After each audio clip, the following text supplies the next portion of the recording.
আল্লাহর কথা উনি বলে গেছেন ওনার জিম্মাদারে। হেদায়েত কয়জন পাচ্ছে পাবে এটা আল্লাহর ফয়সালা। এটা কার ফয়সালা? এটা গুরুত্বপূর্ণ। কত মানুষ এক কথায় বদলে যায়, কত মানুষ কোটি কথায় বদলায়, কত নাফরমান জিন্দিগি ভর আল্লাহর নাফরমানিতেই জিন্দিগি শেষ করছে। কতজন 90 বছর পরেও 70 বছর পরেও তওবা করে জিন্দিগি বদলায় ফেলছে। এটা মালিকের রহম, মালিকের দয়া, আল্লাহ তাআলার মেহেরবানি। এটা কোরআন শরীফে আছে। আল্লাহ তাআলা নবীজিকে সরাসরি বলছেন, সূরা ইউসুফে আছে, ওমা আকসারুন নাস ওয়ালাউ হারাসতা বিমুমিনিন। হে নবী, আপনি যদি প্রচন্ড ইচ্ছা করে, খুব আকাঙ্ক্ষা করে, তবুও সব লোক ইমানদার হবে না। নবীজিকে বলছে। নবীজি সাল্লাল্লাহু আলাইহি সাল্লাম তার চাচা আবু তালেব ওনারে কালেমা পড়াইবার জন্য কি চেষ্টাটা করছেন, কি পরিমাণ কাঁদছেন, কি পরিমাণ আহাজারি করছেন, কত বেশি অনুনয় বিনয় করছেন, চোখের পানি ফেলছেন। শেষ মিনিট পর্যন্ত বলছে, চাচা আপনি কানে কানে পড়েন, আমি কেউ বলবো না, সবাই জানবেও না আপনি যে মুসলমান হইছেন, আমি শুধু হাসরের মাঠে বলব। আবু তালেব বলছে না, পড়ব না, পড়ে নাই। নবীজি সাল্লাল্লাহু আলাইহি সাল্লাম বলছে, চাচা আপনি যদি কালেমা না পড়ে মৃত্যুবরণ করেন, আপনি তো আগুনে পুড়বেন, জাহান্নামের আগুন। আবু তালেব বলছে, আর নারু খায়রুম মিনাল আর। শোনো, মানুষের কাছে লজ্জা পাওয়ার চাইতে আগুনে পুড়ে মরা ভালো। কেমন ডাকায় চিন্তা করছে, ছোটখাটো কথাইটা আশ্চর্য। কেমন শক্ত মানুষ, কি বললো এটা? আমাদের দেশের তো অসংখ্য মানুষের এই আচরণ আছে, স্পষ্ট এটা শরীয়তের খেলাফ। ওনারা আপনি বলবেন যে, চাচা আপনার মেয়ের বিয়ের মধ্যে, ছেলের বিয়ের মধ্যে যে এই যে গুনার এই অনুষ্ঠানটি করলেন, এগুলা তো স্পষ্ট গুনাহ, আগুনে পুড়বেন, জাহান্নামে যাবেন। বলবে, ডাইরেক্ট বলবে, বুঝি তো, কথা তো বুঝি, কথা তো ঠিকই, আসলে যাক কি করবো, আর নাহলে আগুনে জ্বলে জ্বলন লাগবে, কিন্তু ফুলান দিয়ে তো বুঝাইতে পারি না, মানে ফাঁকনা আলাপ করে, সিহন আলাপ, বান্দরামি করে। হ্যাঁ, আল্লাহর সাথে আখেরাতের সাথে তামসা করে, মস্কারি করে। বুঝি, এটা বুঝি কথা, বুঝি তো, নইলে আগুনে জ্বললাম আর কি। আহা, জাহান্নামের আগুন, আপনি এটা খামখেয়ালি মনে করছেন। দুনিয়ার রৌদ্রের যদি এই তাপ হয়, আগুনের কি তাপ? দুনিয়ার আগুনের যেই তাপ, তো জাহান্নামের আগুনের কি তাপ? দুনিয়ার চুলার আগুনের কি গরম বলে? অথচ নবী সাল্লাল্লাহু আলাইহি সাল্লাম বলছেন, নারুকুম হাদিহি জুজউম মিন 70 জুজআম মিন নারি জাহান্নাম। উম্মত, তোমাদের দুনিয়ার এই আগুন জাহান্নামের আগুনের 70 ভাগের 1 ভাগ, তার চাইতে 69 গুণ বেশি গরম জাহান্নামের আগুন। দুনিয়ার আগুন কোথাও যদি লাগে, পুড়ে যাইতে কয় মিনিট লাগে? ছাই হয়ে যায়। দুনিয়ার আগুন একদিকে লাগলে একদিকে আস্তে আস্তে জ্বলে। কোরআনে আল্লাহ বলছে, জাহান্নামের আগুন যখন লাগানো হবে কাউকে, একই মিনিটে, একই মুহূর্তে তার ভেতর বাহির, এমনকি কলিজা শুদ্ধা তুলে দেবে প্রথম সেকেন্ডে। আল্লাতী তাত্তালিউ আলাল আফইদা, এইটার অর্থ এটা। আল্লাহ বলছেন প্রথম সেকেন্ডে একসাথে সব পুড়ে যাবে, দেরি করার সুযোগ নেই। তাইলে বলে নবীজি সাল্লাল্লাহু আলাইহি সাল্লাম বলছে, 3000 বছর একটানা জাহান্নামের আগুনকে শুধু জ্বালানোই হয়েছে, গরম করা হয়েছে 3000 বছর। আলফাসানা আলফাসানা আলফাসানা, 3 বার বলছে 3000 বছর। হাত্তা সুয়াদ্দাত, জাহান্নামের আগুন, আল্লাহ নবী বলেন এখন একদম কালো হয়ে আছে। ফাইদা হিয়া মুজলিমাতুন সাউদা, জাহান্নামের আগুন এখন ঘুটঘুটে অন্ধকার, অন্ধকারাচ্ছন্ন কালো। এই জন্য বললাম, এই আপনারাই শুনেন, 5 জন হোক, 10 জন হোক, 20 জন হোক, আমরা ফেরিওয়ালার মতো বলেই থাকি সারাদিন, আল্লাহর কথাই বলতে চেষ্টা করি, আখেরাত মনে করাই, পরকাল ফেরি করি, আখেরাতের কথা ফেরি করি, ফেরিওয়ালা আর কি। এই জন্য ছোট বড় বুঝি না, বলতে থাকা, আল্লাহর কথা বলতে থাকা। পরিচিতি অপরিচিতি কোনো বিষয় না, সুখ্যাতি জনপ্রিয়তা, এগুলা সবই ধোঁকা, ধোঁকা। এই জন্য আমরা সবাই মনে রাখবেন, আমি আপনি প্রত্যেকেরই মূল বিষয়টা কি?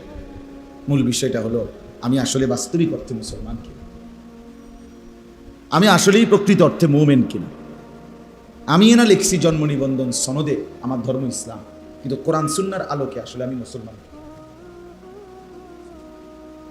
আমার ভোটার আইডি কার্ডে লেখা আছে আমি মুসলমান, ধর্ম ইসলাম, কিন্তু আসলে কবরে আখেরাতে বিশ্বাস করে সেখানে তো ভোটার আইডি কার্ড দেখবে না, তো ভোটার আইডি কার্ড হিসাবে না।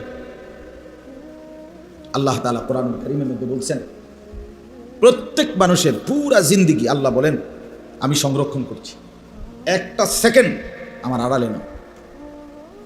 ওমা কুন্না আনিল খালকি গাফিলিন, আল্লাহ বলেন আমি আমার একটা সৃষ্টির ব্যাপারেও গাফেল নই। কি নই? গাফেল না। মা তাসকুতু মিন ওয়ারাকাতিন ইল্লা ইয়ালামুহা, আল্লাহ বলেন একটা গাছের যেই পাতা পড়ে আমি তা জানি, আমার কাছে হিসাব আছে। আল্লাহ তাআলা বলেন লাকাদ আহসাহুম, আল্লাহ তোমাদেরকে বেষ্টন করে আছেন, ওয়া আদ্দাহুম আদ্দা, তোমাদের জিন্দেগি গুনে গুনে রাখছেন। হাসি কয়টা, কান্না কয়টা, নিঃশ্বাস কয়টা, প্রতি সেকেন্ড প্রতি পলক গুনে গুনে রাখছে। অকুল্লুহুম আতিহি ইয়াউমাল কিয়ামাতি ফারদা, আর আল্লাহ বলেন সকলকেই আসতে হবে আমি আল্লাহর সামনে একজন একজন, একা একা। ফারদান অর্থ হলো একজন একজন, একজন একজন আমি আল্লাহর সামনে দাঁড়াবে, আর আমি প্রত্যেককে জিজ্ঞেস করব। ফাওয়ারাব্বিকা লানাসআলান্নাহুম আজমাইন, সব কোরআনের আয়াত। আল্লাহ বলেন আল্লাহর কসম বান্দা আমি কিন্তু তোমাদেরকে সকলকেই জিজ্ঞেস করব, প্রত্যেককেই, আজমাইন মানে সকলকেই। ওইতে প্রতিবন্ধী, ওইতে অন্ধ, ওইতে আতুর, ওইতে বুঝে নাই, এবার নাম দস্তখত করতে পারে না, টিপসই দেয় না, এই সমস্ত কথা হবে না। সকলকেই আল্লাহ তাআলা প্রশ্ন দিতে পারবেন। সুম্মা লাতুসআলুন্না ইয়াউমাইদিন আনিন নাঈম, আল্লাহ তাআলা বলেন বান্দা আমার দেওয়া প্রতিটি নিয়ামত আমি জিজ্ঞেস করব, আমাকে উত্তর দিতে হবে। আলাম নুসিহ জিসমাকা, হাদিস আছে নবীজি বলেন আল্লাহ জিজ্ঞেস করবে সরাসরি বান্দা আমি কি তোমার শরীরটা এতদিন মোট সুস্থ রাখি নাই? সেটা দিয়ে কি করেছো বলো? ওয়া নুরভিকা মিনাল মা, আল্লাহ বলবেন বান্দা আমি কি মোট তোমাকে এতবার তৃষ্ণার্ত অবস্থায় তোমার তৃষ্ণা নিবারণের জন্য পানি পান করাই নাই? প্রতিবার যখন তৃষ্ণা নিবারণ হলো আমার পানি পান করে বিনিময়ে কি করে শুকর আদায় করছো? বলে কি শুকর আদায় করছো? সমুদ্রের পানি লোনা, অথচ তোমার এখানকার পানি মিঠা। সব পানি যদি সেরকম হইতো, উত্তাল সাগরের ঢেউয়ের পানি, সেটা তো লোনা পানি, লোনা জলে তো তৃষ্ণা মিটে না। আল্লাহ তাআলা বলেন আমি তো তৃষ্ণা মিটাইছি। একই জায়গায়, এক সাগরে, এক নদীতে, একদিকে লোনা পানি একদিকে মিঠা পানি, এমনও বানাইছে। আযবুন ফুরাত মিলহুন উজাজ, কোরআনে আছে। তাহলে এই জন্য আল্লাহ তাআলা এটা বলছেন বাপ আমি জিজ্ঞেস করি, আপনারাই শুনেন, মনোযোগ দিয়ে বুঝেন। এক সেকেন্ড আল্লাহ বলেন আমি বাদ দেব, কারণ প্রতিটি সেকেন্ড আমার আল্লাহ, প্রতিটি রাত আল্লাহ, প্রতিটি দিন আল্লাহ, ঘন্টা মিনিট সেকেন্ড সপ্তাহ মাস বছর কার? আল্লাহ। হুয়াল্লাযী জাআলাল লাইলা ওয়ান নাহারা খিলফাতান, আল্লাহ বলেন রাত এবং দিন আমি বানাই পর্যায় বাই সিরিয়াল। এই আস্তে আস্তে অন্ধকার হয়ে গেছে, আমি রওনা দিছি যখন তখন আলো, এখন আস্তে আস্তে কি হয়ে গেছে? আল্লাহ বলেন এই যে রাত আমি আনি, আবার দিন আমি আনি, আবার সকাল দুপুর বিকেল সন্ধ্যা আমি তো বানাই। কাজেই আমি আমার সমস্ত কিছুর হিসাব নেই, যেহেতু আমি দিয়েছি প্রতি সেকেন্ড আমার, আমার সেকেন্ড আমারে বুঝাই দিতে। ওমা রব্বুকা বিগাফিলিন আম্মা তা'মালুন, রব্বুল আলামিন বলেন বান্দা যা করছো আমি রব্বুল আলামিনকে মোটেই গাফিল ভেবো না। ওয়ালা তাহসাবান্নাল্লাহা গাফিলান আম্মা ইয়া'মালুজ জালিমুন, আল্লাহ বলে যে যেই নাফরমানি করছো বান্দা আমি আল্লাহকে এক সেকেন্ডের জন্য গাফিল ভেবো না। আমি রাতও দেখি, দিনও দেখি, আলো দেখি, অন্ধকারও দেখি, দেখি কিনা? একাকীও দেখি, প্রকাশ্যও দেখি, সবার মাঝেও দেখি। 7 আসমান আমার কাছে 7 জবিন বরাবর। 7 আসমানের উপরে ফেরেশতা হাঁটলে আমি যখন দেখি, 7 তবক জমিনের নিচে পিঁপড়া হাঁটলে তখনই দেখি। হ্যাঁ, কুল কায়নাত আমি একসাথে রিজিক দেই। আমি পূর্ব দিগন্তে যখন রিজিক দেই, পশ্চিমেও তখনই দেই। আমি যখন হিমালয় পর্বতের চূড়ায় রিজিক দেই প্রাণীকে, আটলান্টিক মহাসাগরের গভীরেও তখনই রিজিক দেই একসাথে।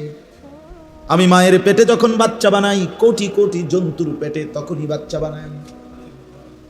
আমি এক মার পেটের বাচ্চাকে নাক লাগাই, আরেক মায়ের পেটের বাচ্চার কান লাগাই, এক এক সময় এক একটা লাগাই। কারণ কোনো মায়ের 3 মাস, কোনো মায়ের 6 মাস, ঠিক কিনা? আল্লাহ বলেন সব আমি একসাথে একই মুহূর্তে একভাবেই করি। লক্ষ কোটি মানুষ একসাথে কথা বলে ভিন্ন ভিন্ন ভাষায়, আমি সবার সবটাই বুঝি, জবাব দিই। হারাম বেটা জানা। রঙিন টেলিভিশন করে থুইয়া আমনে কবরে গিয়া বেসতে কেমনে যান আমরা দেখুন। আপনারা যে কি ফিডা ফিটবো টাঙ্গাইয়া, হ্যাঁ টাঙ্গাইয়া ফিটবো ফেরেশতা, একদম টাঙ্গাই। না ফিটলে আমারে কইেন, না ফিটলে আমারে বলিয়েন। আখিরাত কি তামাশা? আখিরাত কি ইমাম সাহেবের লগে হিসাব যে ইমাম সাহেবের এটা দুইটা ধমক দিয়ে, আরে রাখছে হুজুর কত কথা কন কিতা, মানে এটা তো ইমাম সাহেবের না উড়াইয়া দিছেন তাই ফেরেশতা। আখিরাত, কবর, হাসরের মাঠ, আমরা ইমাম সাহেব নাকি? অনেক মানুষ এটা মনে করে, আবার থো বেটা হুজুরের দুইটা কথা কয়ে উড়াই দিল আর কি। তো হুজুরের লগে না আপনি পারলেন, কিন্তু হাসরের ময়দানে তো তাহলে হিসাব কি হুজুরে নিবে? হিসাব কি হুজুরের? তো আর হুজুরে মনে করেন আপনার লগে পারলো না আর কি, আপনারে বুঝাইয়া পারলো না, আপনি ধমক দিয়ে উড়াই দিলেন আর কি। তো অসুবিধা কি? এখানে তো বিচার আচারটা ইমাম সাহেবের লগে না, হিসাবটা তো কার সাথে? তার সাথে। কিভাবে চলবে? তো যেই জিনিস সম্পর্কের কারণে দামি হয়, আল্লাহর ঘর, রসুলের শহর মদিনা, এই যে নবীজি সাল্লাল্লাহু আলাইহি সাল্লামের সাথে সম্পৃক্ততার কারণে দাম। নাই তো ইয়াসরিব যেটা মানে যেখানে নবীজির মদিনা, এখন বলি আমরা, উল্লেখযোগ্য ইতিপূর্বে কিচ্ছু ছিল না। নবীজি সাল্লাল্লাহু আলাইহি সাল্লাম যাওয়ার আগে ওইখানে উল্লেখ করার মতো কিচ্ছু নেই। বলে গ্যাসের খনি আছে, তেলের খনি আছে, কিচ্ছু না। চারদিকে কয়টা পাহাড় আর কিছু বেদুইন মানুষ বকরি চড়ায়, দুধ দুহাইয়া পানি পান করে, কোনো রকম জিন্দিগি চালায়, এই আর কি। তো যখনই আল্লাহ নবী সাল্লাল্লাহু আলাইহি সাল্লাম কদম ফেললেন, তো সারা পৃথিবীর সমস্ত জায়গা থেকে দাম বেড়ে গেছে।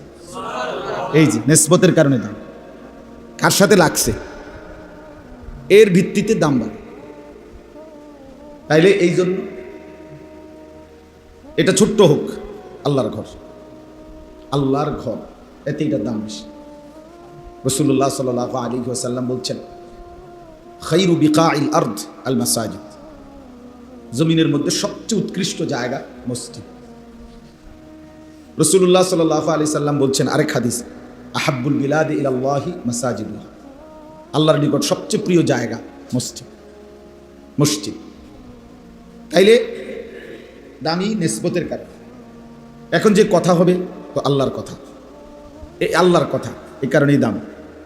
এটা যে কিতাব ছাপাখানার থেকে ছাপাইছে, ওই ছাপাখানায় আরো অনেক কিছুই ছাপাইছে, এই কাগজ দিয়েই ছাপায়, কিন্তু এটা আল্লাহর কোরআন, এটা বলাতে এটার দাম বেড়ে গেছে। তাহলে এই জন্য বললাম, আরে ভাইয়া তোমরা এই ফ্যান টেন লইয়া তো প্যারেশান, গরম লাগবেই, তুমি আরো কাবজাব করলেও গরম লাগবে। এমনি শোনো মিয়া, যা হইছে হইছে আলহামদুলিল্লাহ, ঘন্টা খানিকের গরমে কিচ্ছু হইতো কি মারা যাবে, সাধারণ বিষয়।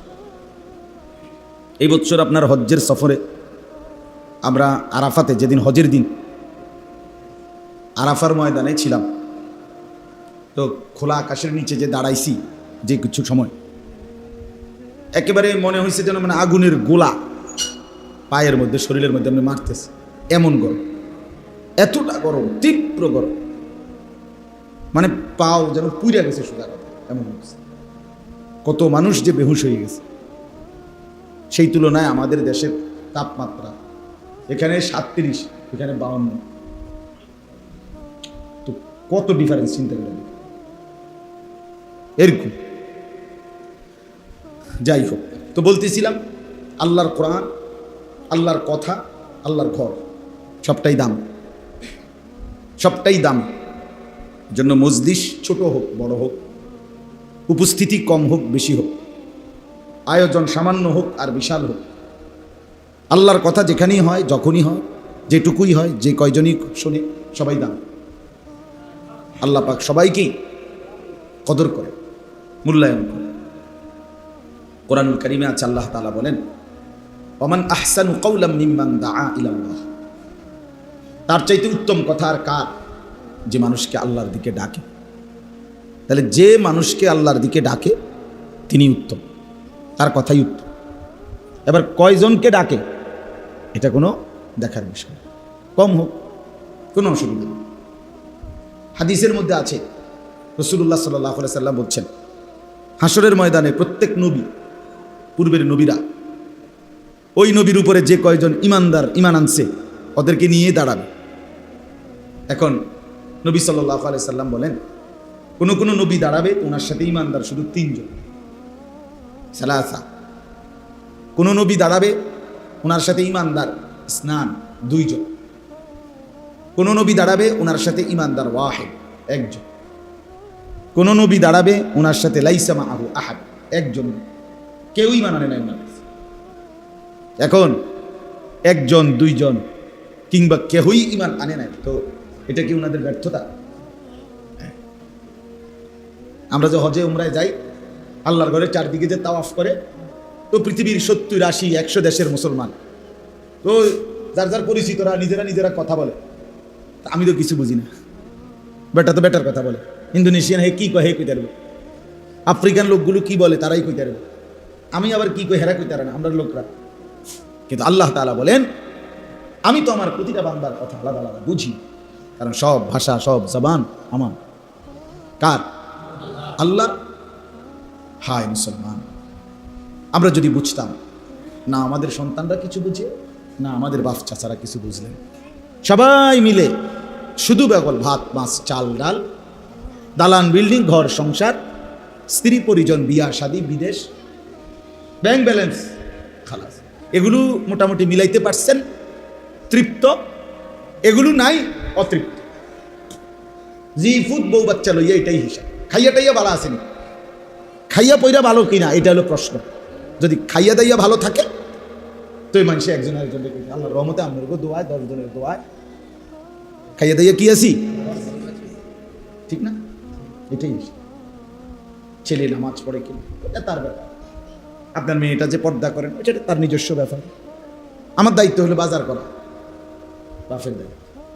আমার দায়িত্ব হলো ফুলা বিদেশ যাইতে গেছে, তার সুদে কিস্তিতে যেমনে পারি আমার দায়িত্ব হলো বিদেশ পাঠানো। এবার তার চরিত্র থাকুক বা না থাকুক সেটা আমার দেখার বিষয়। হ্যাঁ বাবা মুসলমান, কি বুঝলেন? কোন শয়তানে এটা বুঝাইলো? কোন ইবলিসে এটা বুঝাইলো? কোন শয়তানে বুঝাইলো যে সুদের টাকা লইয়া পুত বিদেশ পাঠানো বাপের দায়িত্ব? এটা যে বুঝাইছে আপনার ইবলিস, এটা আপনারে যে বুঝাইছে তো শয়তান, শয়তান, শয়তানে বুঝাইছে। কিস্তি টাকা লইয়া বা বিল্ডিং করো না আপনারে যে বুঝাইছে, শয়তানে বুঝাইছে, ইবলিসে বুঝাইছে। ইবলিস কোরআনে আছে, আশ-শাইতান ইয়াইদুকুমুল ফাকরা। কোরআনে আল্লাহ বলছে শয়তান তোমাদেরকে প্রতিনিয়ত অভাবের ভয় দেখায়। কিসের ভয়? ফকির হয়ে যাবা। ওয়া ইয়া'মুরুকুম বিস-সুই ওয়াল ফাহশা। আর আল্লাহ বলেন শয়তান তোমাদেরকে প্রতিনিয়ত গুনাহ এবং অস্থিরতার আদেশ করে। বয়স্ককে বলে তুমি হারাম রোজগার করো, আর নওজোয়ানকে বলে তুমি চরিত্র নষ্ট করো। বুঝেন নাই? তোর আব্বার টাকা আছে, তুই বেড়ি চাইবি না তো কেন চাইবে? তোর বাপ বিদেশ, তুই মোবাইল চালাইবি না তো কে চালাবে? তোর আব্বা বিদেশ নইলে থাকে কি লেগা? তোর লাগেই তো। তোরে এমবি পুরাইবা, তুই বেড়ি দেখবা সারা রাত, উলঙ্গ ছবি দেখবা, আর তোর আব্বার ঘাম ভাইয়া ভাইয়া পড়ে, রক্ত পানি করা টাকা। 18 ঘন্টা, 16 ঘন্টা, 12 ঘন্টা, 14 ঘন্টা ডিউটি করে প্রবাসীরা, আমি তো দেখছি। ওফো, 14 ঘন্টা ডিউটি কইরাও নিজের বাট্টা আইসা নিজের রান্ধে, নিজের কাপড় নিজে গুছায়, নিজের কাপড় নিজে ধোয়। অনলি কে দিব? না স্ত্রী আছে, না ছেলে আছে, না কেউ আছে। আর নাফরমান সন্তান দুই হাতে মোবাইল টিপতেছে, নারী ছবি, নাচ গান, অশ্লীলতা। কারণ কি? কারণ হলো আমরা বুঝে নিয়েছি জিন্দেগি এটাকেই বলে, এটাকেই বলে খাবে ফুর্তি করবে। মা হিয়া ইল্লা হায়াতুনা দুনিয়া। আল্লাহ কোরআনে বলে বেঈমান বলে কাকে জানেন? আল্লাহ কোরআনে বলে নাফরমান, কাফের, মুশরিক বেঈমান বলে তাকে। তারাই বেঈমান যারা বলে জীবন কেবল দুনিয়া, এটাই জীবন। মা হিয়া ইল্লা হায়াতুনা দুনিয়া। আপনি যদি বলেন না আমি এটা কই না, আমি কই আখিরাত আছে, তো আপনার প্রস্তুতি কি? আপনি কইতে আছেন আপনি যাবেন ঢাকা, আমি টাকা নিছেন 30 টাকা, 30 টাকা দিয়ে আমি ঢাকা যাবেন কেন? আমি ক্যান্টনমেন্ট যাইতে তো কষ্ট হয়ে দিলাম। কথা বুঝেন নাই? আপনিই দি বললেন আপনি যাবেন ঢাকা, তো ঢাকা যাইতে আমি 30 টাকা নিয়ে নেন।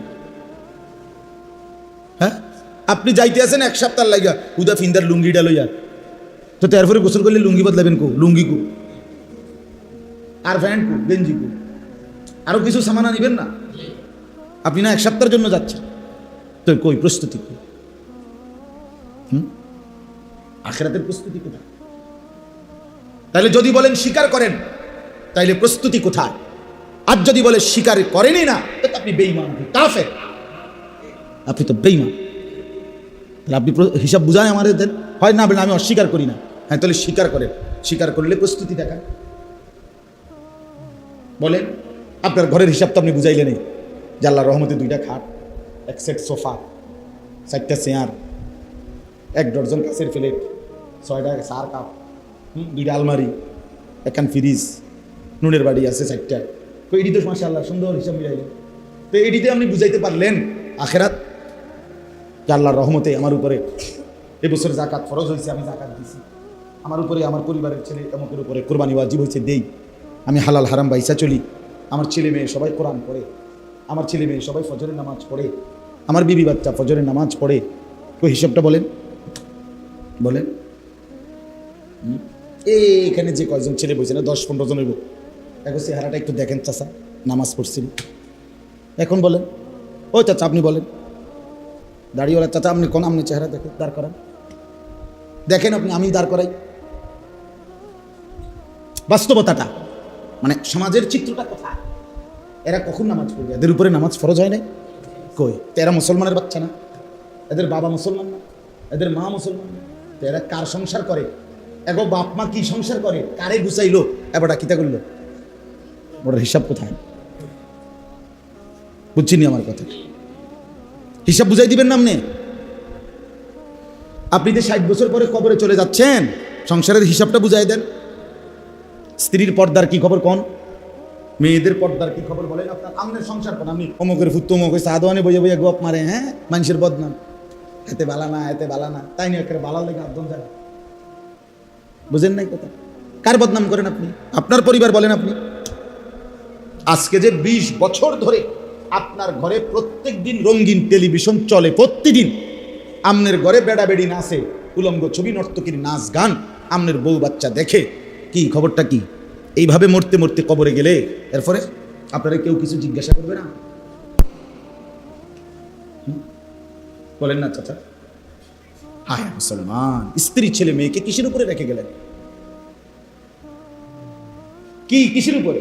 সরাসরি নবীর হাদিস, রাসূলুল্লাহ সাল্লাল্লাহু আলাইহি ওয়াসাল্লাম। এই চাচা আপনাদেরকে বলে গেলাম, নবীজি সাল্লাল্লাহু আলাইহি ওয়াসাল্লাম বলছেন, যেই পুরুষ তার স্ত্রী সন্তানের জন্য অশ্লীলতা, বেহায়াপনাকে স্বীকৃতি দেয়, ব্যবস্থা করে, মেনে নিচ্ছে, খোদার কসম নবী বলছে তারে বলে দাইয়ুস, দাইয়ুস, দাইয়ুস। আর নবী বলছে দাইয়ুসের জন্য জান্নাত হারাম, হারাম, হারাম বেটা, হারাম বেটা। রঙিন টেলিভিশন করে থুইয়া আমনে কবরে গিয়া বেহেশতে কেমনে যান আমরা দেখুন। আপনারা যে কি ফিডা ফিটবো টাঙ্গাইয়া, হ্যাঁ টাঙ্গাইয়া ফিটবো, ফেরেশতা একদম টাঙ্গাই। না ফিটলে আমারে কইেন, না ফিটলে আমারে বলিয়ে। আখিরাত কি তামাশা? আখিরাত কি ইমাম সাহেবের লগে হিসাব, যে ইমাম সাহেবের এটা 2টা ধমক দিয়ে আরে রাখছে হুজুর, কত কথা কোন কিতা, মানে এটা তো ইমাম সাহেবের না উড়াইয়া দিয়েছেন, তাই ফেরেশতা। আখিরাত, কবর, হাসরের মাঠ, আমরা ইমাম সাহেব নাকি? অনেক মানুষ এটা মনে করে আবার থো বেটা হুজুরের দুইটা কথা কয়ে উড়াই দিল আর কি। তো হুজুরের লগে না আপনি পারলেন, কিন্তু হাসরের ময়দানে তো তাহলে হিসাব কি হুজুরে নিবে? হিসাব কি হুজুরের? তো আর হুজুরে মনে করেন আপনার লগে পারল না আর কি, আপনারে বুঝাইয়া পারলো না, আপনি ধমক দিয়ে উড়াই দিলেন আর কি, তো অসুবিধা কি? এখানে তো বিচার আচারটা ইমাম সাহেবের লগে না, হিসাবটা তো কার সাথে? তার সাথে। কিভাবে হবে? ফাওয়ারাব্বিকা লানাসআলান্নাহুম আজমাইন। এজন্য রব্বুল আলামিন বলে, বান্দা কসম করে বলছি আমি কিন্তু হিসাব নেব। আম্মা কানু ইয়ামালুন, যা যা করেছো সব কিছুর আমি ছাড়ব না, আমি এক বিন্দু ছেড়ে দেব না। ওয়াকিফুহুম ইন্নাহুম মাসউলুন। আল্লাহ হাসরের ময়দানে বলবে, হে ফেরেশতা আমার প্রতিটা বান্দাকে দাঁড় করাও, একজন একজন করে জিজ্ঞেস করা হবে। আল্লাহ বলবেন প্রত্যেকের হাতে তার আমলনামা দাও। যার আমলনামা বাম হাতে দেয়া হবে সে চিৎকার করবে, ইয়া লাইতানি লাম উতা কিতাবিয়া, চিৎকার করে বলবে হায় যদি আমার আমলনামা আমার হাতে না দিত। ওয়ালাম, কোরআন শরীফে আছে, ওয়ালাম আদরি মা হিসাবিয়া, হায় যদি আমার হিসাব আমি না দেখতাম। ইয়া লাইতাহা কানাতিল কাদিয়া, আহা এই মুহূর্তেই মৃত্যু যদি এসে আমাকে শেষ করে দিত। মা আগনা আন্নি মালিয়া, আমার মাল কোনো কাজে আসলো না। হালাকা আন্নি সুলতানিয়া, আমার ক্ষমতা কর্তৃত্ব সব শেষ হয়ে গেল। এগুলো আবল তাবল বলবে। কোরআন শরীফ আছে, আল্লাহ তখন বলবে ফেরেশতাদেরকে, খুযুহু ফাগুল্লু, ওরে ধরো। কসম খোদা, আল্লাহ বলবে এই ফেরেশতা এই নাফরমান রে ধর তারে, আর ফাগুল্লুহু, তারে শক্ত করে বেঁধে ফেল। ফেরেশতারা বেঁধে ফেলবে। এবার বলবে আল্লাহ এখন কি করব? আল্লাহ বলবেন সুম্মাল জাহিমা সাল্লু, বান দিয়া একটা লাথি দিয়া জাহান্নামে ফেলে দিবে। মার লাথি, ত্রাম করে লাথি দিবি, এক লাথিতে যেন জাহান্নামে টাটসে দিবি লাথি। সুম্মাল জাহিমা সাল্লু, আল্লাহ বলবে জাহান্নামে ছুঁড়ে ফেল, হাঁটাইয়া না, কি হাঁটাইয়া ছুঁড়ে মারবে, ছুঁড়ে। সুম্মা ফি সিলসিলাতিন যারউহা ৭০ যিরাআন ফাসলুকুহ, জাহান্নামে যখন ফেলবে তখন জাহান্নামের ফেরেশতা পুনরায় ৭০টি শেকল দিয়ে আবার বাঁধবে। ৭০ হাত লম্বা শিকল দিয়ে, ৭০ হাত শিকল বেঁধে দিবে। এত লম্বা শিকল কেন? ফাসলুকুহ, এবার জাহান্নামে কুকুরের মতো শিকল বেঁধে পুরা জাহান্নামের মধ্যে ঘুরানো হবে। আল্লাহ আমাকেই মাফ করে দেয়। খামখেয়ালি করেন না বাপ, ছেলেরা তোমরাও, সবাইকে বলি, আমাকেও আপনি জীবনভর শুধু বিড়ি সিগারেট। কি খবর চাচা, মরবেন কোন দিন? প্রতিদিন চা দোকানে আড্ডা দেন, টেলিভিশন না দেখলে, নাচ গান না দেখলে চা দোকানে বৈশা রাত কাটে না, দিন কাটে না। অন্ধকার কবরে কেমনে কাটাইবেন? হ্যাঁ, কথায় কথায় গালি দেন, মিথ্যা বলেন। ছেলেরা তোমরা নামাজ পড়ো না। এই কয়দিনে যুবক ছেলে কেউ মারা যায় নাই? আরে এই গন্ডগোল হইল যে এই কয়দিনে হিসাব, এবং এবং নওজোয়ানি, ঠিক কিনা বলেন? তাহলে নওজোয়ানের মৃত্যু হয় কিনা? তো তোমার যদি এই বয়সে মৃত্যু হয় তো কি হিসাব হবে? নামাজ কোথায়? সেজদা কোথায়? যখন তোমারে জিজ্ঞেস করবে তখন তো তোমার আব্বার কথা বললে হবে না। তোমার আব্বা তো হয় পৃথিবীতে, না তোমার আগে কবরে, তুমি মিলাইবা কেমনে? হয়তো বাপ মরে নাই, অনুভূত মরে গেছে, ঠিক না? তাহলে তো বাপ হইলো দুনিয়াতে, তুমি আছো কবরে। অথবা তোমার বাপ মারা গেছে আরো 10 বছর আগে, তো তুমি তোমার বাপের খুঁজে পাবে যে আমার আব্বারে জিজ্ঞান। অতএব আমরা একাই। আমার এই কথাটাই শুনেন, শুধু এই কথাটা মনে রাখতে হবে। মূল, আমি যে আয়াতটা পড়ি এখন তর্জমা বলবো, মূল প্রথম বক্তব্য হলো আমি আপনি জওয়ান বুড়া পর্দার আড়ালের মহিলা প্রত্যেককেই মনে রাখা উচিত, বিবেকবান হইলে, যে আমি আসলে একা। আমি যেদিন অ্যাক্সিডেন্ট হই, মনে করেন আমার বন্ধুরা অ্যাক্সিডেন্ট হবে, আমার যেদিন পেটে প্রচণ্ড ব্যথা করে, আমার বন্ধুদের পেটে ব্যথা করে না। আমার গায়ে জ্বর উঠলে আমার বন্ধুদের গায়ে জ্বর উঠে, আমি একাই। আমি মরে গেলে আমার সাথে আমার বন্ধুরা কেউ মরবে না, আমি একাই। কি বলেন চাচা? আমরা একাই। প্রতিটা সুখে দুঃখে আমরা একাই আসলে। অতএব এটা বাস্তবতা, আপনাকে মনে রাখতে হবে। শুধু কবরে তো একাই, হাসর মিজান ফুলসিরাতে তো একাই, দুনিয়াতেও বাস্তবে আমরা একাই। এটাই সত্য কথা, আমরা একাই। দুনিয়ায় স্বার্থপর, এই দুনিয়ায় কেউ কারো জন্য থামে না, শুধু শুধু এই হাসে, এই বন্ধু ফ্রেন্ড, ধোকা, একেবারেই ধোকা। তোমার